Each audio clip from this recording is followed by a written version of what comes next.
ভাই, আপনি যেহেতু সরকারকে এখানে ডিফেন্ড করেছেন, আমি সেটাকে শ্রদ্ধা জানাই। আপনার কাছে আমি দুটো জিনিস জানতে চাইবো আমরা, এবং পরে আরেকবার ফিরে যাবো সাম আপ করার জন্য। আমাদের অনুষ্ঠান হাতে আর 5-7 মিনিট আছে।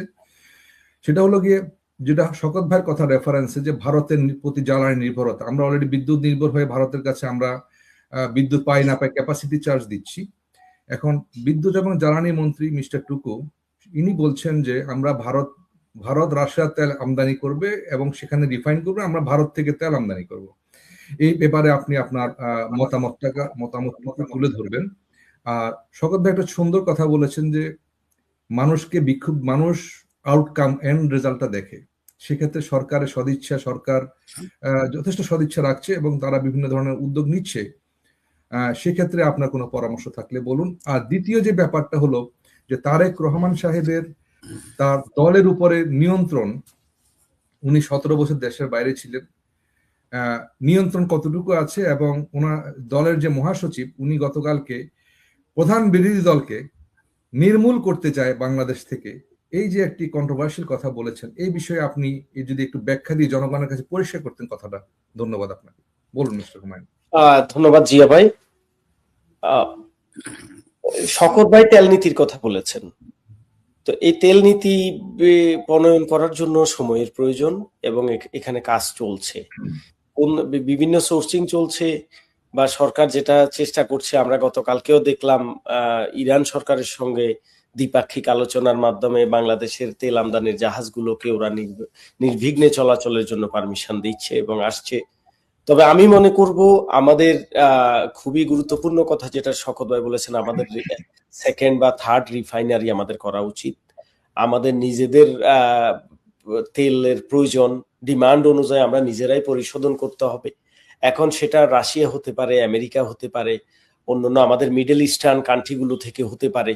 যেখান থেকে আমরা সস্তা দ্রব্য মূল্যে সস্তা দামে আমরা তেল পাবো সেখান থেকেই আমরা নিব।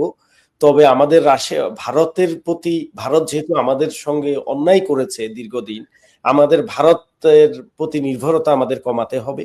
এবং এই ক্ষেত্রে যদি কোনো মন্ত্রী ভারত প্রেম দেখাতে যান, সেটাও আমাদের প্রধানমন্ত্রীকে লাগাম টেনে ধরা দরকার। আর এখানে এটাও সত্য, অনেকগুলা চুক্তি দ্বিতীয় বিষয়টি বলুন বিগত সরকারের সময় হয়েছে। ওই চুক্তিগুলো পর্যালোচনা করে কোনোটা বাতিল করা প্রয়োজন এবং এগুলো আমাদের নতুন করে চুক্তি রিনিউ করা দরকার।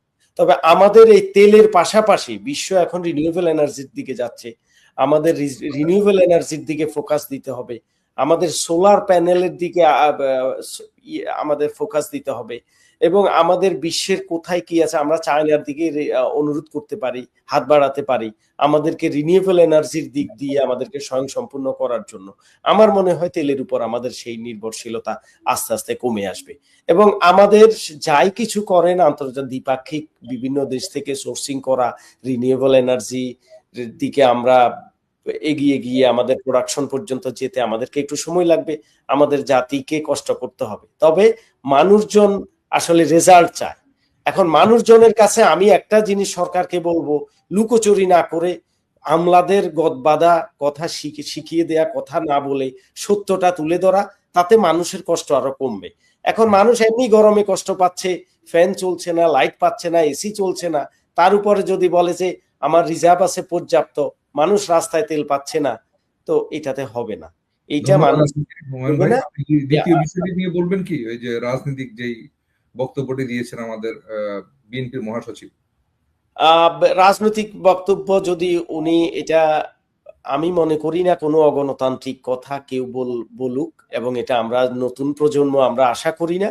আমরা একটা গণতান্ত্রিক সমাজের জন্য বিভিন্ন দল মতের সন্নিবেশে বাংলাদেশ গঠনের জন্য আমরা কাজ করেছি। বিএনপি একটা এই গণতন্ত্র প্রতিষ্ঠার একটা নেতৃত্ব দানকারী দল। এখানে গণতান্ত্রিক বিভিন্ন বিরোধী দল থাকবে, এখানে নিশ্চিহ্নের প্রশ্নই আসে না। এখন ওনার বয়স হয়েছে, এই ধরনের কোনো কথা আদৌ বলছে কিনা আমি জানি না, যদি বলে থাকেন এটা সঠিক নয়, কারণ এখন কোনটা বলছেন আর কোনটা বলেন নাই ভাই এটা আপনি বুঝবেন না, ফটো কার্ড একটা বানিয়ে বক্তব্য একটা দিয়ে ছেড়ে দেয়। এখন সেটাও এগুলা অনেক রকমের অনেক বিষয় দেখছি। তবে আমাদের এখন দরকার সরকারের এই বিভিন্ন সমালোচনা হবে, সমালোচনা হোক, কিন্তু কেউ যেন গুজব রটাতে না পারে, এই ব্যাপারগুলোতেও একদম টেকনোলজির দিক থেকে এবং মেটার সাথে কথা বলে আমাদের 18 কোটি মানুষের যত ফেসবুক আইডি আছে, ইউটিউব আইডি আছে, প্রত্যেকে যেন আইডি দিয়ে ভেরিফাইড অ্যাকাউন্ট খোলার জন্য মেটার সাথে সরকার একটা চুক্তি করতে পারে, যে আমাদের যারাই অ্যাকাউন্ট খুলবে তারা ফেসবুকের সাথে আইডি দিয়ে যেন অ্যাকাউন্ট খুলে। এতে অনেকগুলা গুজব বন্ধ হবে এবং বিদেশের মিশনগুলোতে আমাদের মিডিয়া উইং এর লোকজনকে আরেকটু সচেতন করতে হবে, যেন কেউ বিদেশে বসেও আমাদের পতিত ফেসিবাদী সরকারের লোকরাও যেন এসব গুজব ছড়াতে না। আপনি যেটা বলেছেন যে গুজবের সমস্যা হলো, গুজব সারা পৃথিবীতে আছে। আমেরিকার মতো দেশ, এখানে প্রযুক্তির আর উন্নত, এখানে সরকার প্রেসিডেন্ট ডোনাল্ড ট্রাম্পকে নিয়ে প্রতিনিয়ত গুজব বিভিন্ন এআই গুজব না, সমালোচনা হোক, সমালোচনা কোনো অসুবিধা নেই, আমি গুজবের কথা বলছি। আমেরিকাতে মানুষ গুজবে কান কম দেয়, আমরা একটু কানটা বেশি দেই। আমাদের কবিতাও ছিল, কান নিয়ে গেল চিলে। যাই হোক, আমি ডক্টর শওকতের কাছে আসবো। আপনি যদি 1 মিনিটে একটু আপনার আজকের অনুষ্ঠান থেকে জিস্ট গুলো নিয়ে একটু সাম আপ করতেন। আমাদের সময় আর 2 মিনিট আছে মাত্র। আর 1 মিনিট আমি দিব হুমায়ুন সাহেবকে, প্লিজ। না জিস্ট করবেন আপনি, এটা তো আমার দায়িত্ব না। আপনি সাম আপ করেন আপনার বক্তব্য থেকে। আমি ইন জেনারেল যেটা বলবো সেটা হচ্ছে, বাংলাদেশ একটা অপার সম্ভাবনাময় দেশ, হতাশ হবার কিছু নেই। অ্যাজ অ্যান ইকোনমিস্ট শুধু দরকার রাজনৈতিক সদিচ্ছা। আমরা যদি সেটা করতে পারি, তাহলে যে কথা আমি আগেই বলেছি যে যখন 450 থেকে বলা হয় 475 বিলিয়ন, এটাকে আমরা $500 বিলিয়ন আমরা টোটাল জিডিপি কে নিয়ে যেতে পারি। যদি বিএনপি শাসনামলে এটা করতে পারে, ইতিহাসে তাদের একটা বড় অবদান থাকবে, কারণ ইট ইজ $500 ট্রিলিয়ন ইকোনমি। আপনার $2.5 ট্রিলিয়ন অলমোস্ট, এইটা হচ্ছে ভারতের আপনার টোটাল জিডিপি। আমরা যদি $500 ট্রিলিয়ন, আমরা যদি এই জিনিসটাকে তৈরি করতে পারি, তাহলে আমাদের সবাইকে সরকারি বিরোধী দল কাজগুলো করতে হবে।